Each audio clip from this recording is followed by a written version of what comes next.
ALS, Alternative Learning Systems.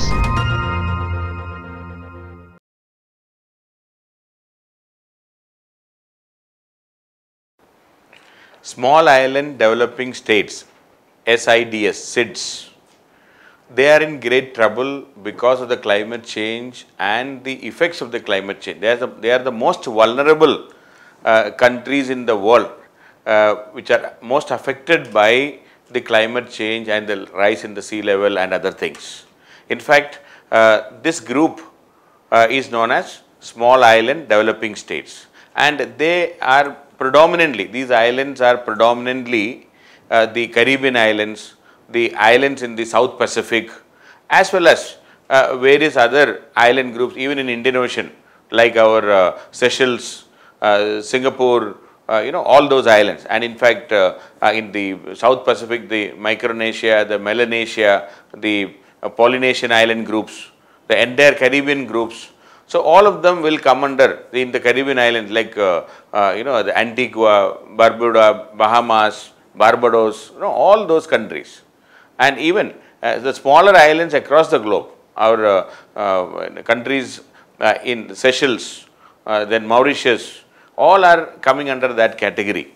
And in our own backyard, we have Maldives, which is one of the most vulnerable countries in the world right now because of the rise in the sea level and the global warming.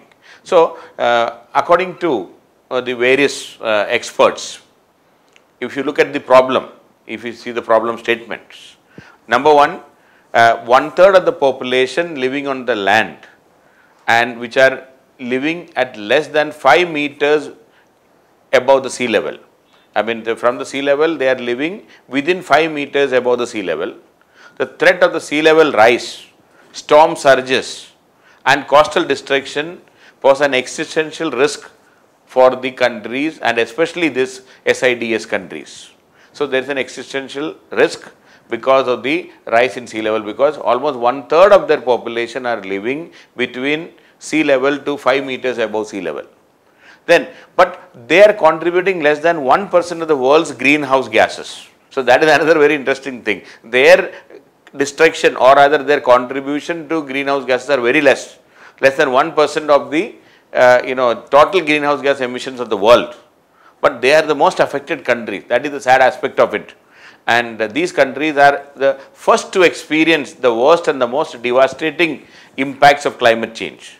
So, they have great risk on their economy, their livelihood, their food security, everything is a problem. So, that is a particular issue. Then, most of the small islands are already have high burdens of climate sensitive diseases, such as the waterborne diseases like malaria, dengue, diarrheal diseases, etc. So, they are already victims of many of these diseases, and also the effect of the climate change, including the increase in the temperature and the frequent and the more severe weather forms are affecting their safe food supply, clean water, sanitation, etc.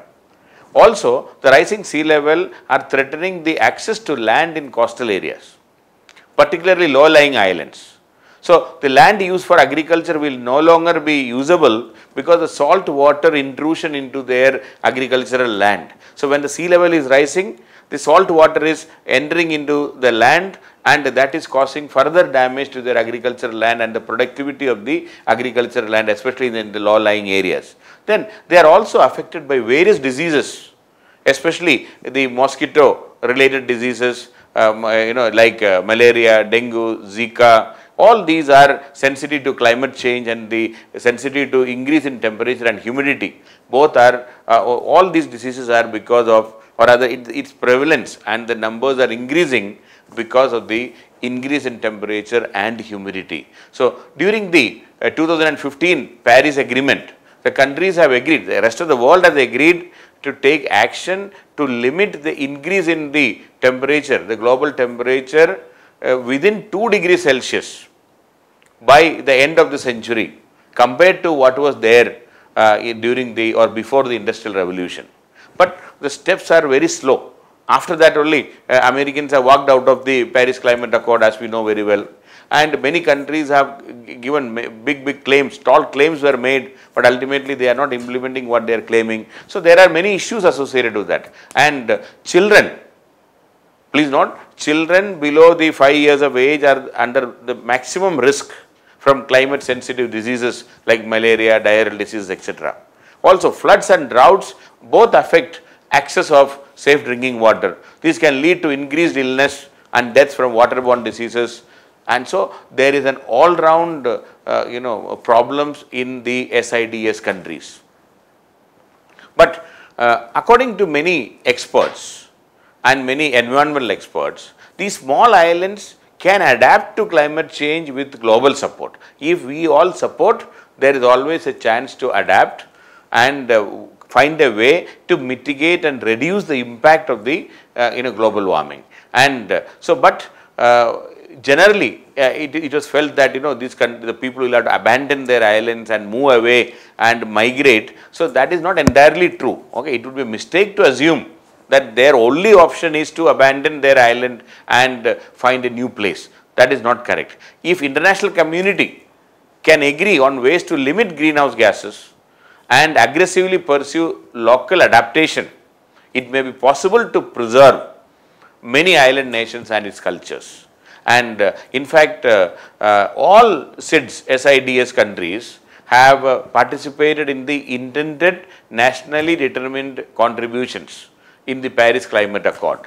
And in fact, their alliance or the alliance of small island states, AOSIS, Alliance of Small Island States, have taken many action to push the global community for more ambitious planning and more ambitious targets of controlling the greenhouse gases. Then again, during the Rio de Janeiro, Rio Plus 20 meeting which was held in 2012, the future we want, that was the Rio Plus 20, the summit's outcome document. They in fact very clearly said that the unique vulnerability of the SIDS countries is due to their small size, remoteness, narrow resource and export base and the exposure to global environmental challenges. So this future we want, that was the outcome document of Rio Plus 20 summit, and in that they very clearly and categorically mentioned that the SIDS countries are vulnerable because of their small size, remoteness, narrow resource and export base and exposure to global environmental challenges. And many development agencies including World Bank as well as the US Agency for International Development, they are all funding many projects in these island states to adapt to climate change, using both hard solutions such as sea walls, constructing levees, and also other softer solutions such as replacing coastal mangroves or installing early warning systems in case of floods, and also many steps are already taken. Say sea walls and the levees and all definitely will stop the surge of water into the land and in the island. So many steps are already taken. But many communities are already finding that they need to relocate away from the flood prone areas of their islands, which is socially and economically disruptive.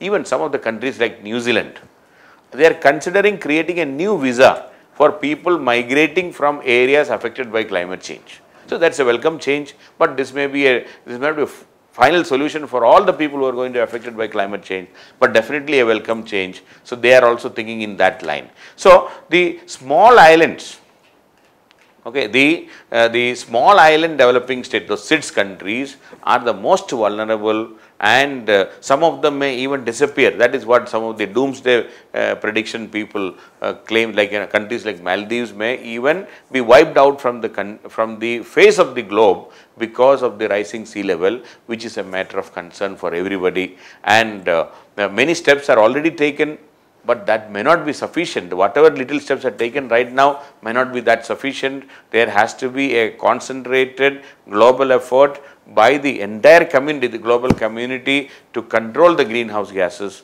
Then only these small island developing states, the SIDS countries, can be saved from the problems of global warming, rising sea level, change in the increase the humidity and the temperature related diseases. So multiple problems are there, and they are the most vulnerable people in the world right now. So it's high time for the global community to take appropriate action and save these countries from destruction and misery and sufferings.